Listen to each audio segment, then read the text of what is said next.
Hi guys, we have this question on momentum and collisions. Let's break it down. The question says, a bomb of mass 20 kg initially at rest explodes into two pieces of masses 8 and 12.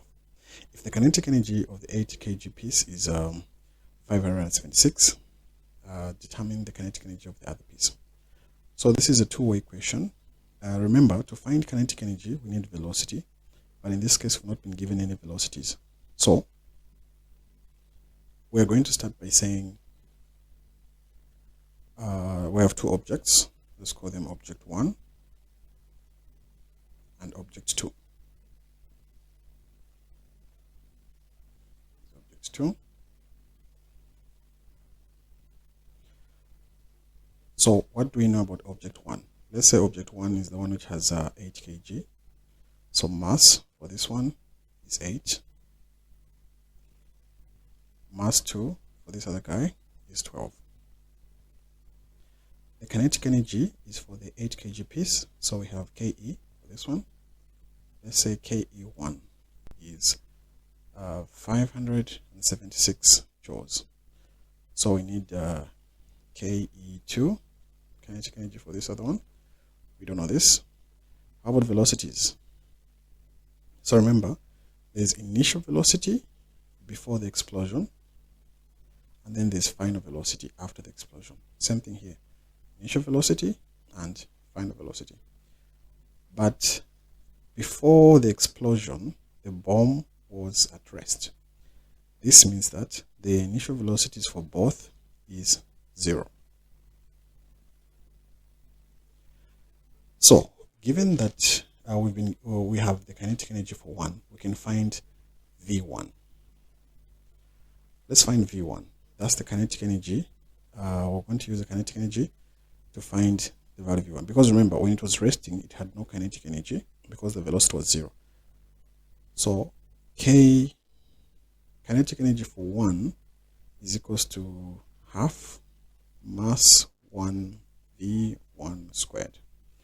What is the kinetic energy in this case? 576 is equals to 0.5. The mass was 8. This is equals to V1 squared. So 576 is equals to 4 V1 squared. Then if we do our division, 576 by 4 is 144. So 144 is equals to V1 squared. If we take a square root to both sides, it means that velocity 1 was 12 meters per second. So that's what we can have here. Alright, so we have calculated velocity 1. That was the first part of the question. The second part of the question is to calculate velocity 2. That will help us to calculate the kinetic energy. So, if we follow the conservation of momentum, we're going to say momentum of 1 times, or rather, if we add them, this is the sum of the two momentums before explosion is equals to the sum of momentums after. This is V1 plus M2 V2. Now, just to differentiate them, for the initials, let's use U. So, U represent initial velocity.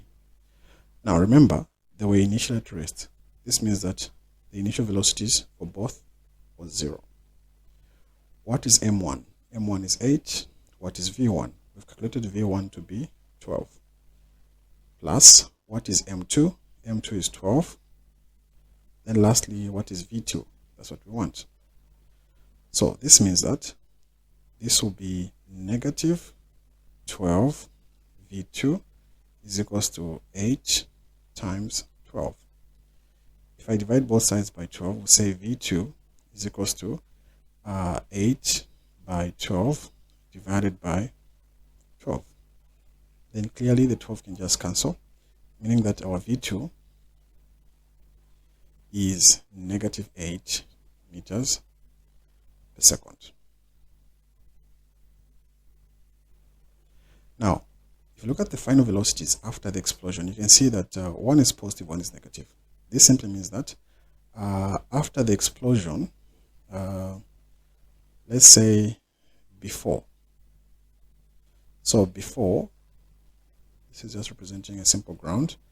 Suppose this is our bomb before the explosion. Then the after,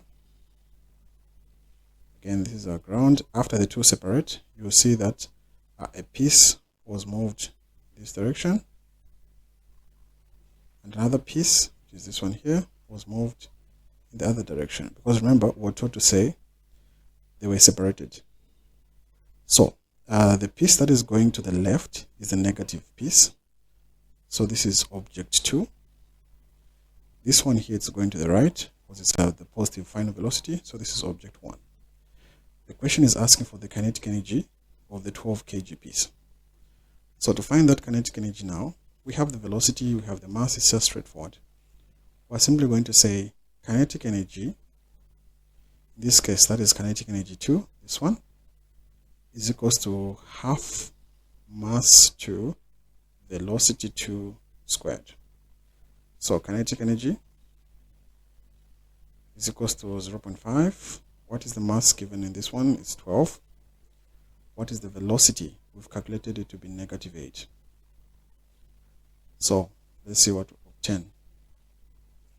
This will be 6 multiplied by 64. So the kinetic energy, Ke, is simply 384. Not meters per second, sorry. It's energy, so joules. So there we have it.